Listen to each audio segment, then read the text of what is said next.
잠언서 28장 1절부터 5절 저하고 합독하도록 하겠습니다. 시작. 악인은 쫓아오는 자가 없어도 도망하나 의인은 사자같이 담대하니라.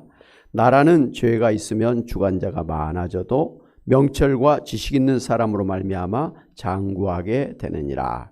가난한 자를 학대하는 가난한 자는 곡식을 남기지 않은 포구 같으니라. 율법을 버린 자는 악인을 칭찬하나 율법을 지키는 자는 악인을 대적하느니라. 악인은 정의를 깨닫지 못하나 여호와를 찾는 자는 모든 것을 깨닫느니라. 아멘. 먼저 이번에 이태원 참사로 인해서 유명을 달리하신 분들과 또 유가족들을 하나님께서 위로해 주시기를 바랍니다. 그리고 부상당하신 분들은 속히 치료받고 또 건강하게 회복되기를 바랍니다. 그리고 다시는 이러한 비극이 재발되지 아니하도록 정말 철저하게 대책을 또 강구해서 이런 모든 사고를 예방할 수 있기를 촉구합니다. 아멘. 요즘 사람들이 다시 이게 나라냐? 라고 하면서 이 나라가 돌아가는 꼴을 강하게 비판하는 말들을 많이 하고 있습니다. 이 말은 처음 2014년 세월호 사건 관련해서 칼럼을 작성했던 연세대학교 박명림 교수가 이게 과연 나라인가? 라고 작성한 물음에서 비롯되었는데요. 2016년에 여러분이 잘 아신 것처럼 박근혜, 최순실 게이트의 발생으로 인해서 촛불 집회를 하면서 성난 군중들이 큰 소리를 외쳤던 바로 그 구호였습니다. 그런데 최근에 나라가 돌아가는 꼴을 보고 사람들이 다시 이게 나라냐라고 하면서 나라를 비판하는, 그리고 나라가 돌아가는 것을 우려하는 그러한 분위기가 되었습니다. 특별히 이번에 156명의 사망자와 150여 명의 부상자가 발생한 이태원 참사 사태는 국내뿐만 아니라 해외 언론에서도 10만 이상의 젊은이들이 모일 것을 뻔히 예상하고서도 그 군중을 잘 관리하고 통제하지 못했던 경찰들과 용산구청, 서울시 그리고 행정안전부의 부실한 대응이 원인이라고 지적하면서 이번 이 참사는 자연재해가 아니라 순전히 인재라고 그렇게 비난을 했습니다. 심지어 경찰은 그 참사 이전부터 4시간 전부터라고 하죠. 이태원에 비명소리를 지르면서 압사당할 것 같다고 하면서 서둘러 경찰을 보내달라고 요구를 했던 79건의 민원 전화를 접수하고서도 4번만 그렇게 소수의 경찰을 보냈다는 게 밝혀지면서 온 국민의 원성을 사고 있습니다. 문제는 어느 누구도 자신의 책임이라고 사과하지를 않고 순전히 그 자리에 모인 젊은이들의 탓으로만 돌리다가 국민들의 원성을 사고 있는 것입니다. 그러다가 이제 3일 만에 행안부 장관과 서울시장과 용산구청장과 경찰청장 등이 자신들의 잘못을 인정하고 사과했지만 이 또한 진정성이 의심을 받고 있습니다. 한덕수 국무총리는 외국 언론과의 브리핑 자리에서 농담식으로 웃으면서 대답한 것이 또한 비판을 받고 있습니다. 참 하나같이 참 똑같이 지금 문제를 이렇게 나타내고 있는 것입니다.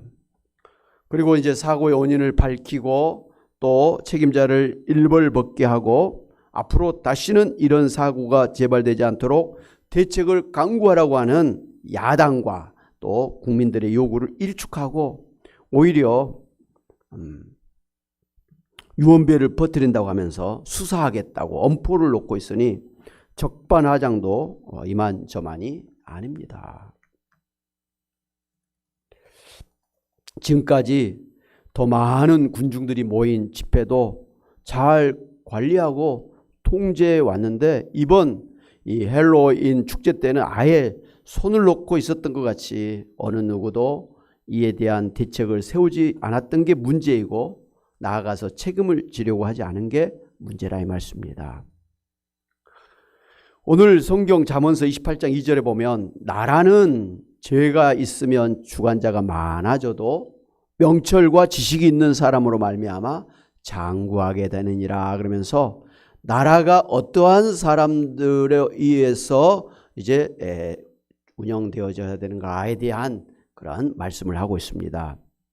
그러니까 한 나라의 정치인들의 그 죄가 많으면 나라가 제대로 서지를 못하고 계속 정권이 바뀐다라는 것이죠. 반대로 명철과 지식이 뛰어난 정치인들이 있으면 오히려 나라가 안정되게 그리고 오래 간다, 평안하게 된다라는 그런 말씀입니다. 한 나라의 그런 평안함과 이 불행은 정치인들에 달려있다, 이렇게 볼 수도 있는 것이죠. 우리나라의 이제 최근 정치를 봐도 오늘 말씀이 진리인 것을 알 수가 있습니다. 국민이 선출했던 대통령이 임기를 마치기 전에 탄핵을 당했지 않습니까? 그리고 소위 촛불 민심으로 선출된 다음 야당의 정권도 국민의 인정을 제대로 받지를 못하고 정권을 내주고 말았습니다. 그렇게 해서 새로 선출된 대통령도 임기 초반부터 탄핵과 하야의 요구를 받고 있는 것을 보면 우리나라의 대통령을 포함한 정치인들이 잘못을 많이 하고 있다는 것을 알 수가 있습니다. 그렇잖아요. 우리나라는 정치를 잘하면 다음에도 또 지금은 이제 단임제이기 때문에 한 번만 뽑아줍니다만 그 당을 또 뽑아주잖아요. 야당이면 야당을 계속 뽑아주고 여당이 잘했으면 여당의 다음 또 지도자를 계속해서 뽑아주는 것입니다. 그런데 계속 지금 정권이 야당으로 갔다가 여당으로 갔다가 그렇게 되고 뭐 심지어 탄핵을 당해, 이것은 대통령을 위시한 그 정치인들이 죄가 많기 때문이다 라는 것이죠.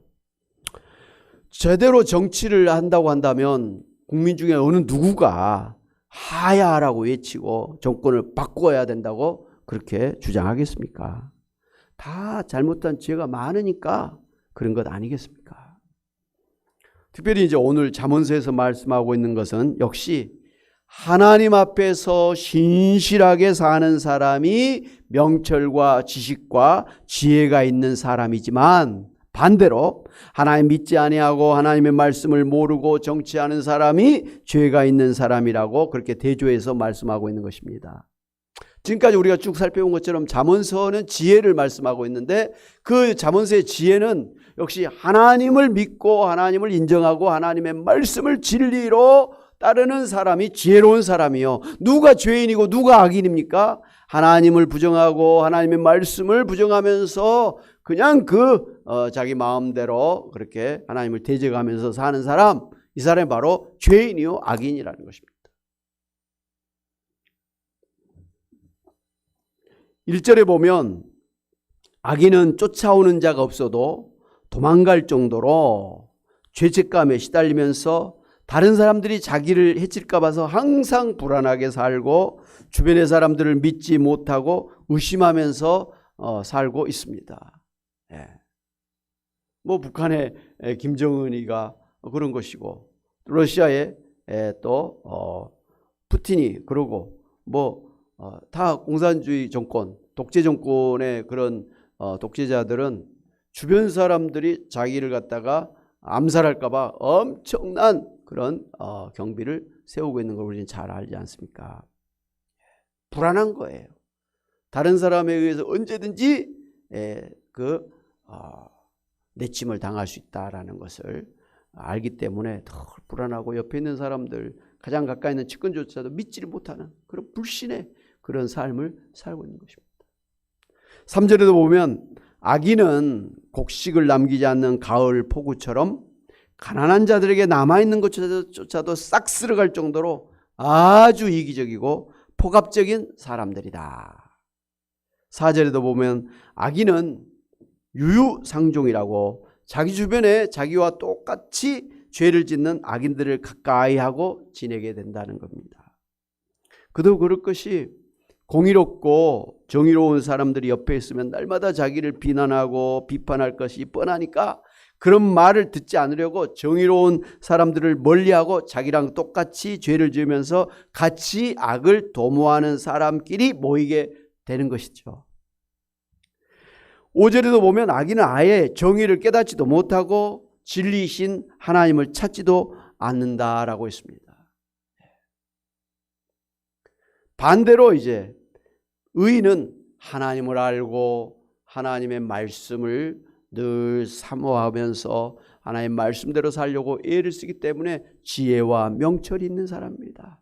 그래서 그런 사람들은 가정을 꾸려도 어느 기업을 꾸려도 나라를 이끌어도 아주 안정되게 잘 하는 사람들이다라는 것이죠. 그리고 그런 사람들 주변에는 악인은 멀리하게 되는 거죠. 부정, 불법 이런 악한 사람들은 멀리합니다. 그리고 올바른 사람들, 좋은 사람들, 참으로 신실한 그런 사람들을 최대한 가까이 하면서 그렇게 또 나라를 다스려 나가는 것 아니겠습니까?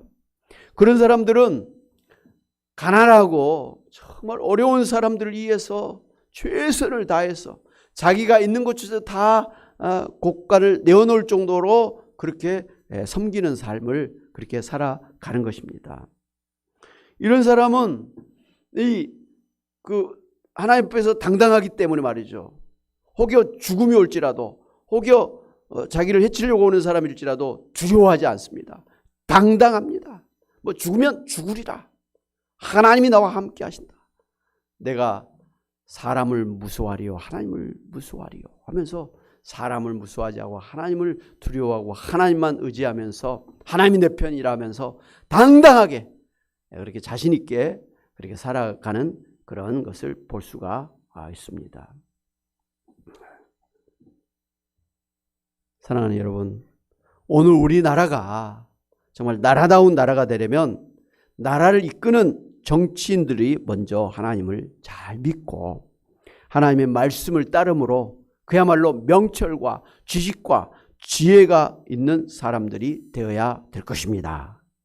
앞으로는 하나님을 모르고 기독교를 대적하고 우상을 섬기는 그런 사람들이 이 나라를 이끄는 지도자가 되지 않도록 우리 국민이 그리고 우리 기독교인이 올바른 사람들을 선출해야 될 것입니다.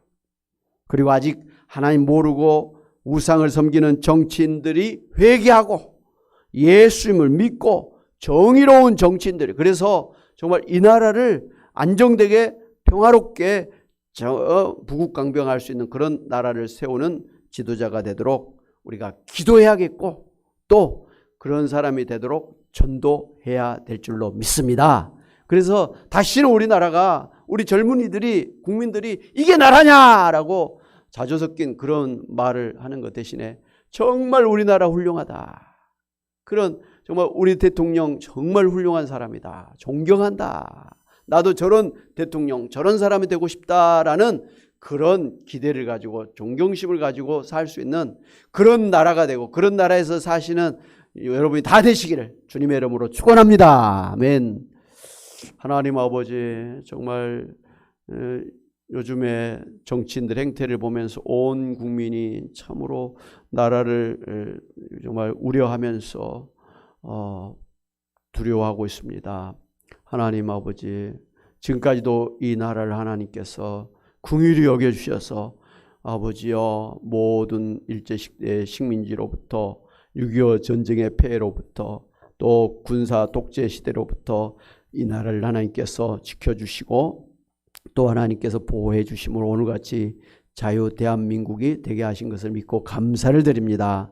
세계 아버지여 또 6대 그런 강국이 되도록 축복해 주신 것을 감사합니다. 그러나 하나님 정말 거기에 걸맞는 대통령 그런 또 장관들 그런 국회의원들이 또 그런 기업가들이 세워져야 되겠습니다.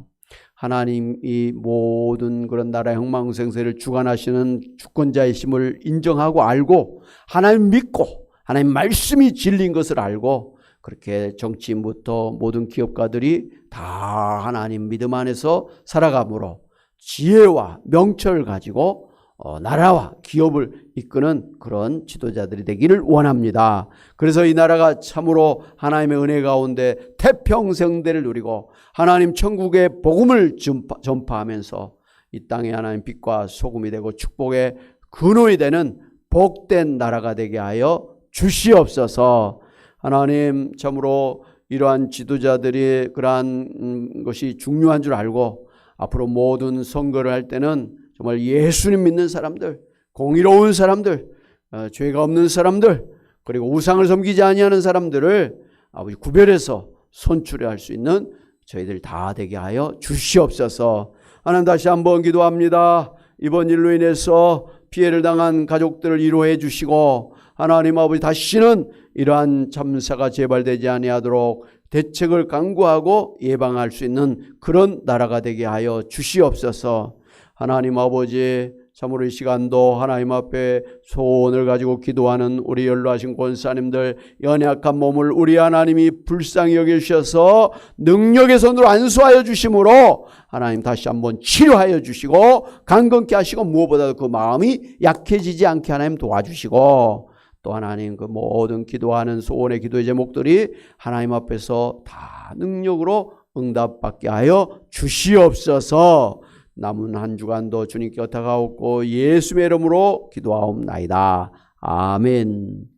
이제는 예수 그리스도의 은혜와 하나님 아버지의 크신 사랑하심과 성령님의 감동 감화 교통하심이 참으로 하나님 믿고 하나님의 말씀을 진리로 따르는 자가 명철한 자요 지혜로운 자가 돼서 나라를 이끌기도 하고 기업을 이끌기도 하고 가정을 세우고 교회를 세우며 이 땅에 하나님의 나라를 세우는 위대한 인물이 될 줄로 믿고 그러한 사람이 되기를 바라고, 또 그런 사람을 뽑아서 정치인으로 세워나가기를 소원하고 다짐하고 나가는 주의 사랑하는 백성들과 가정과 일터와 교회와 이 나라 민족과 온 세계 위에 이제부터 영원히 함께 있을지어다. 아멘.